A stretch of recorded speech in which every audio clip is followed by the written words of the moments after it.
Start. I wish to convey the wishes and concerns of my party on the proposals made by the Honorable Finance Minister as part of his budget statement. I welcome the move to increase the overall plan outlay for Department of Agriculture and Cooperation by 18%. I urge that the government provide sufficient funds to implement a strong food security bill. I also welcome the proposal to provide direct fertilizer subsidy to the retailers and the scheme for direct transfer of kerosene subsidy to the beneficiaries. Government must provide the citizens other avenues for investment which are stable. Budget allocation of relief and rehabilitation of rape victims has now been drastically reduced, whereas violence against women is on the rise. I also express my concern over the reduction in allocation for the Ministry of Women and Child Development. In this budget, he has completely ignored the working women of this country. I request the Finance Minister to increase the tax ceiling from the general limit and give special tax ceiling to women. The Finance Minister will take into consideration the monetary pressures faced by the working class today and provide tax relief to those who are earning less than rupees 3 lakh per year. I also request the ministry to waive the interest on education loans. The union government has not shown the political will to establish a separate department for the affairs of the differently abled. Special allocation should be made in education funds for the children with the speaking and hearing difficulties as well as visual impairments.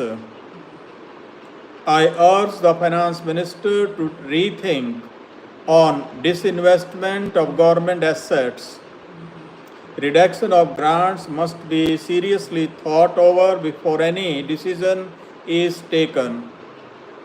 I urge upon the Finance Minister to make allocations for all forms of renewable energy.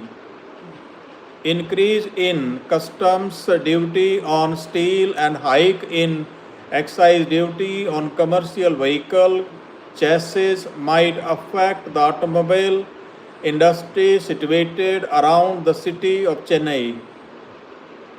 I especially applaud the increased spending on social sector schemes. Overall increase in spending on schemes for scheduled castes and scheduled tribes is a positive step. I convey my sincere appreciation for the commendable budget presented by the Finance Minister and express the support of my party. At the outset, I would like to say that Honorable Finance Minister has presented an extremely disappointing and discouraging budget. The mismanagement of the finances of the country in the last year has virtually crippled our economy. The common man has been crushed under the weight of double-digit inflation and loss of jobs in the labor-intensive sectors. The plight of the farmers has been pitiable as the input cost has gone up very high without a corresponding increase in market support price. Given the current rate of inflation and the government increasing the taxes all round, how the savings rate will grow, which is essential for higher capital formation and rapid industrial investment.